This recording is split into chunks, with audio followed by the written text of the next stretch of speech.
Compartilhe bons momentos. Divulgue a Rádio CPAD. www.radiocpad.com.br.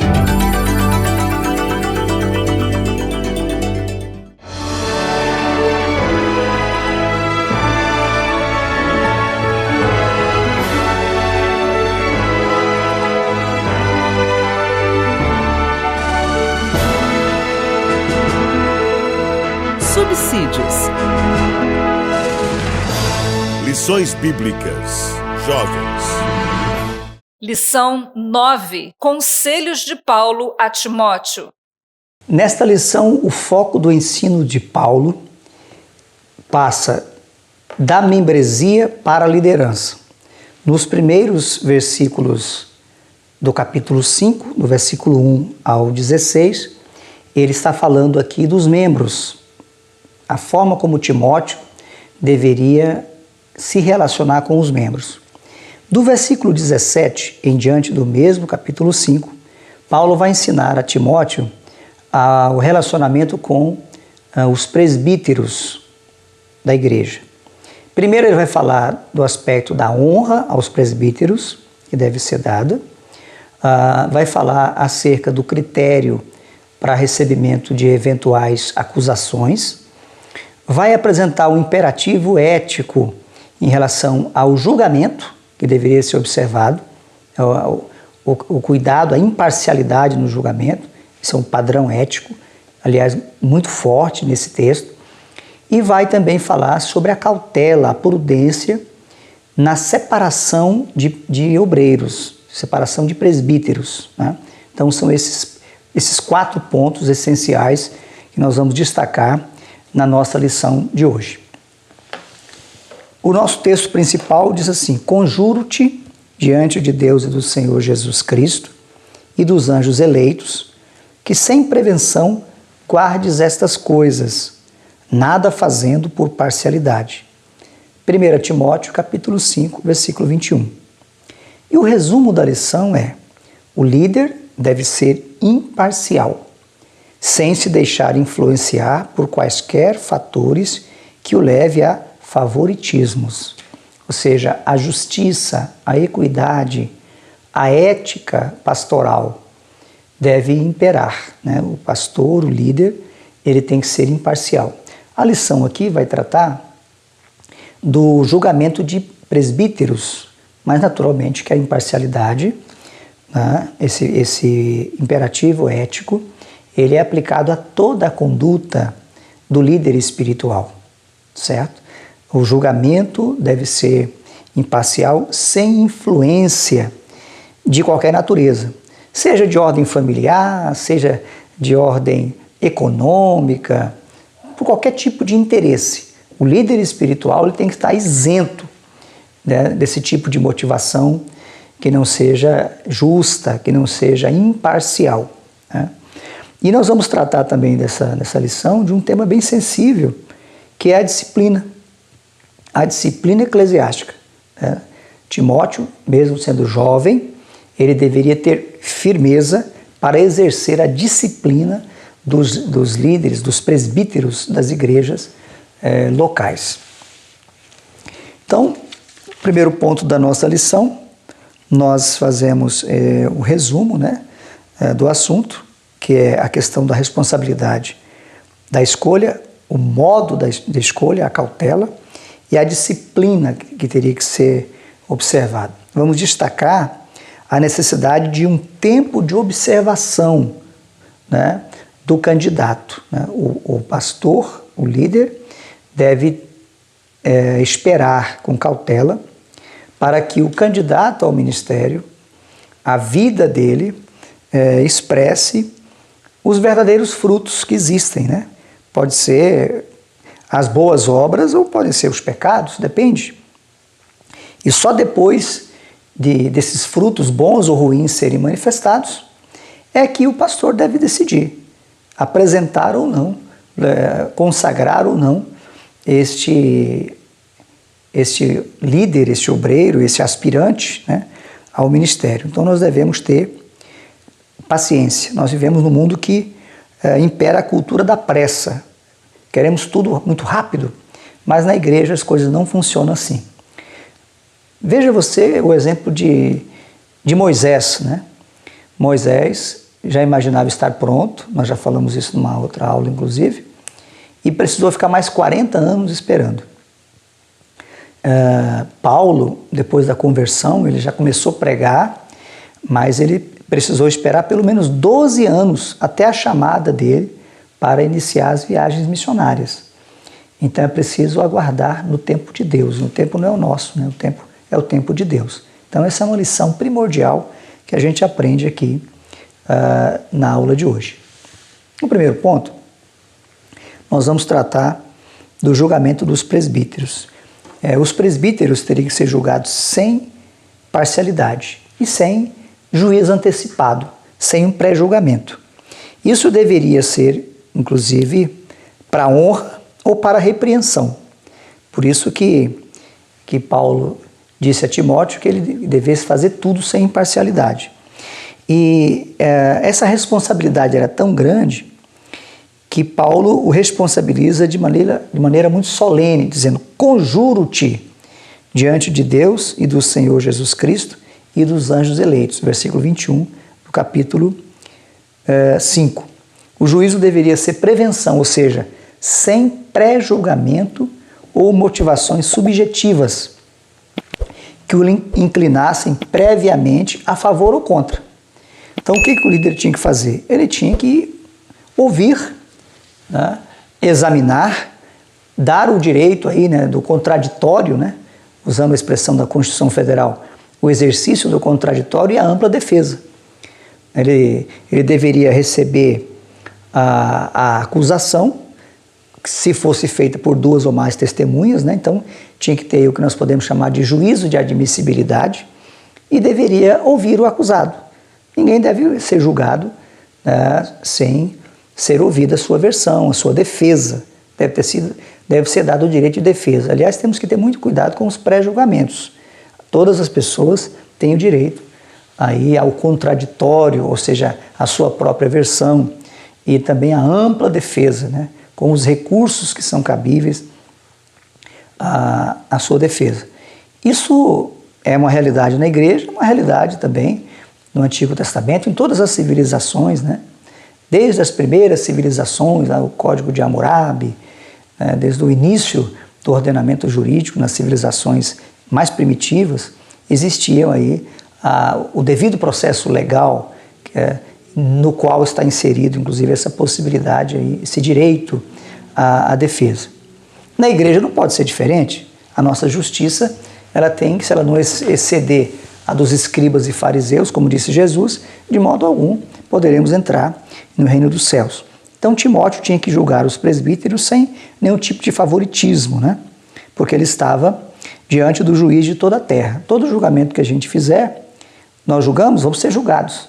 Então nós temos que ter muito cuidado com os juízos que nós fazemos, temos que ter muita cautela. No versículo 17, Paulo fala aqui da honra que devia ser dada ao presbítero, e é muito relevante a gente tratar disso, que era a retribuição que tinha que ser dada, inclusive uma retribuição especial aos pastores locais que governassem bem e se dedicassem a trabalhar na palavra e na doutrina. Então, além de cuidar do aspecto administrativo, tinha que pregar e ensinar.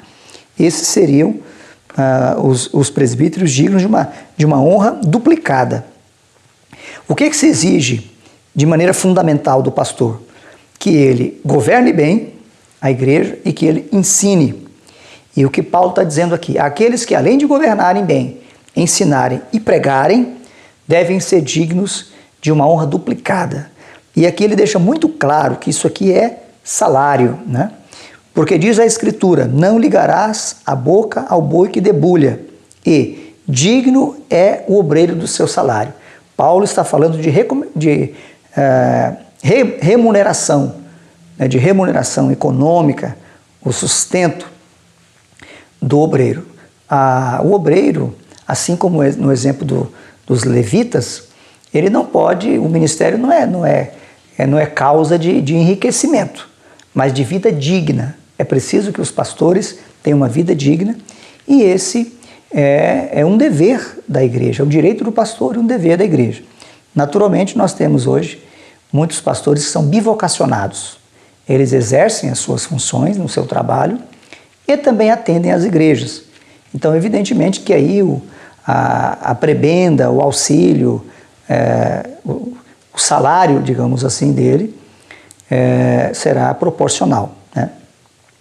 O ofício pastoral não é uma profissão, é um sacerdócio, mas é digno de ser recompensado de maneira financeira, assim como era também no sacerdócio levítico. E Paulo está tratando disso aqui de forma muito clara e dizendo que a honra deveria ser duplicada para os que trabalhassem na palavra e na doutrina.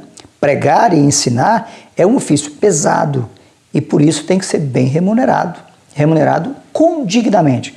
É claro que isso, cada um vive numa circunstância, cada pastor vive numa comunidade, né? Tem o nível econômico da sua comunidade, então obviamente que ele não vai ter uma vida que seja aí luxuosa, mas vai ser uma vida digna para ele e para sua família. Isso aí atende o que as Escrituras ensinam, tanto no Antigo quanto no Novo Testamento.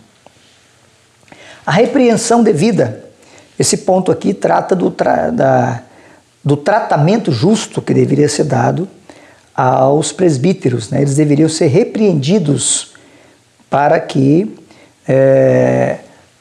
tivessem temor, não só ele como os demais também, e não voltassem a pecar.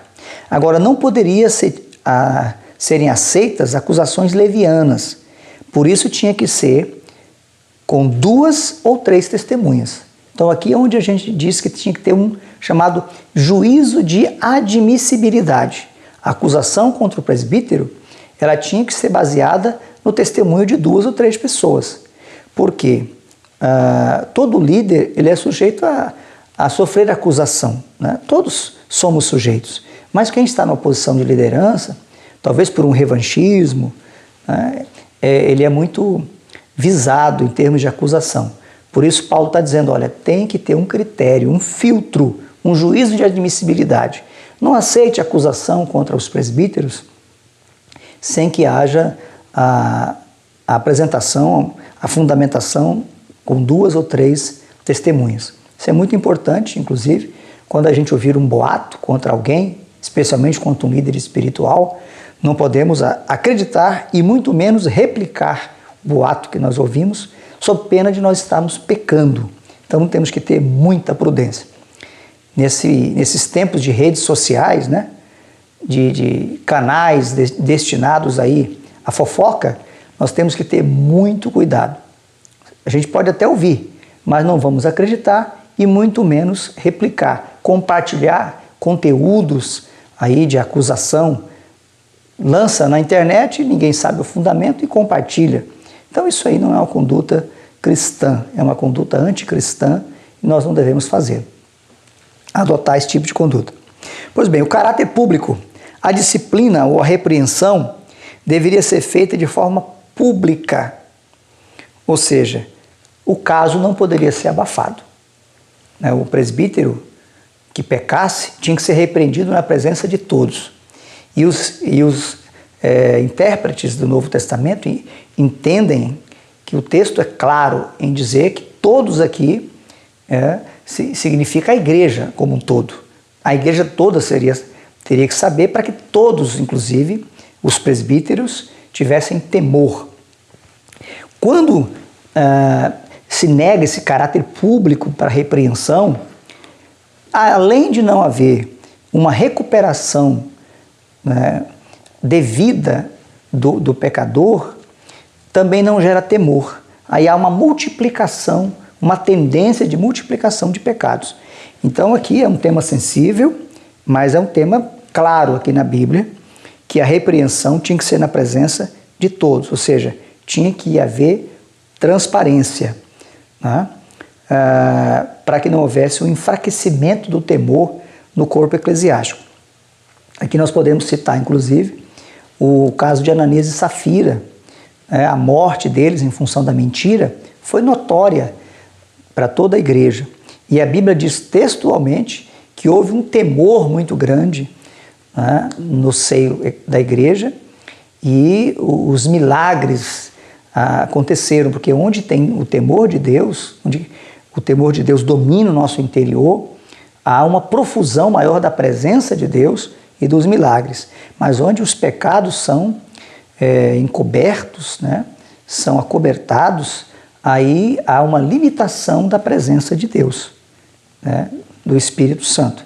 Aí nós vamos amargando aí a diminuição dos dons espirituais, das obras, da manifestação da obra de Deus. Então, a disciplina não é fácil, né, mas ela é necessária. É como um remédio amargo, mas é o remédio que cura. Então está muito claro aqui que essa disciplina tinha que ser feita de forma pública para que gerasse temor em toda a igreja.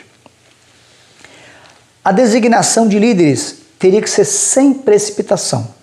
Nós vivemos numa sociedade dominada pela pressa, né? É a sociedade aí fast food, tudo muito rápido. Mas não funciona isso na igreja. Na igreja o tempo não é nosso, não é o nosso ritmo, o ritmo é de Deus. Então, Paulo diz a Timóteo que ele não deveria impor precipitadamente as mãos sobre ninguém. A ordenação de pessoas ao ministério não pode ser assodada. Ela tem que ser feita com calma, com prudência. E aí Paulo vai dizer, inclusive, por quê. Ele vai dizer textualmente que em alguns casos, né, os pecados de alguns homens são manifestos, precedendo o juízo, e em alguns manifestam-se depois. Ou seja, alguns candidatos ao ministério, a conduta dele, o caráter, vai ser conhecido desde logo, mas em alguns vai demorar. Especialmente os pecados do espírito, o orgulho, a soberba, o espírito de rebelião, às vezes leva tempo para se manifestar. Então, o que o pastor local tem que fazer? Ele tem que agir com cautela.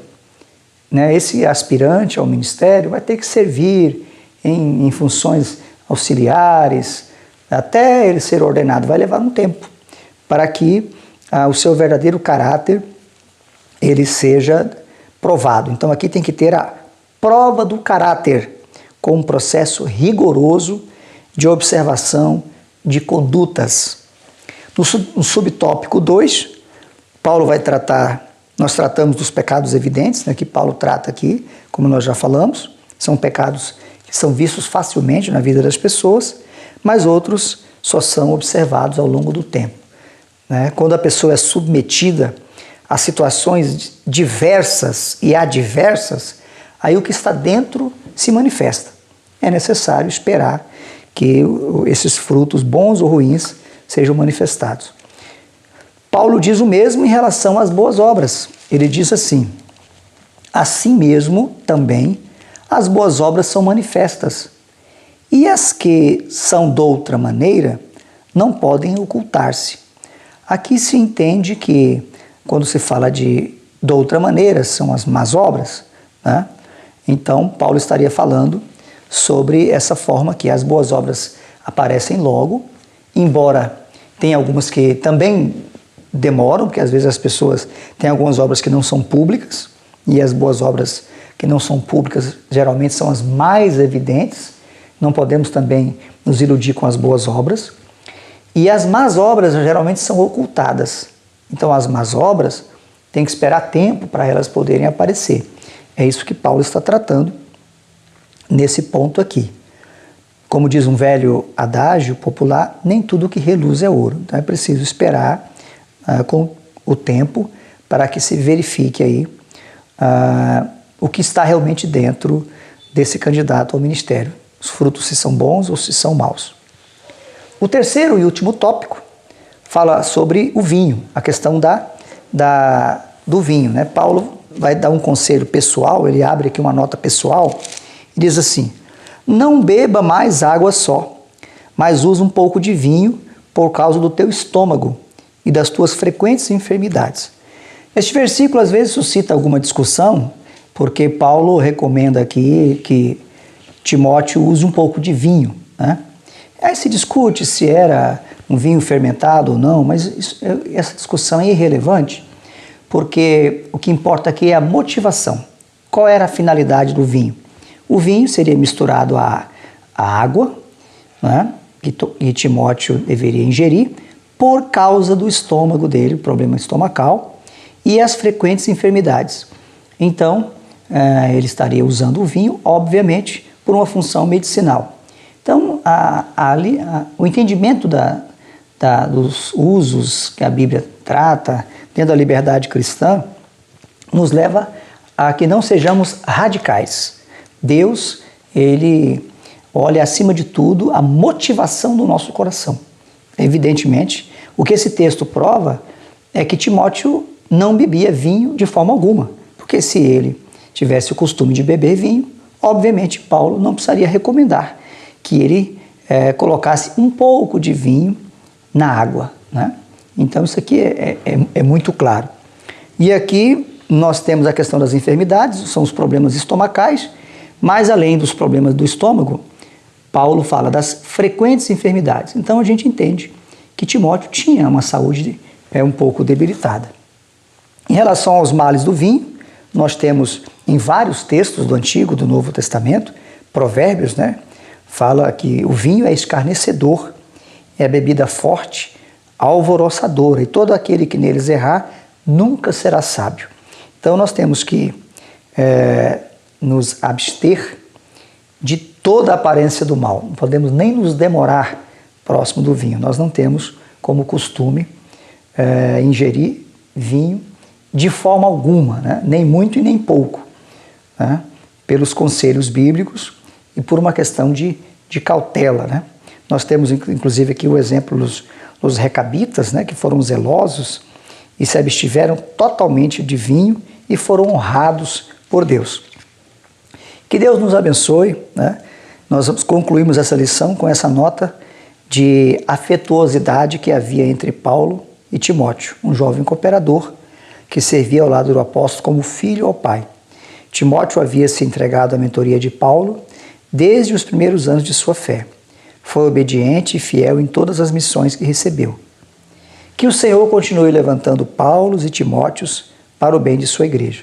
Permitindo Deus, na próxima aula nós começaremos o estudo da segunda carta de Paulo a Timóteo. Que Deus te abençoe sempre.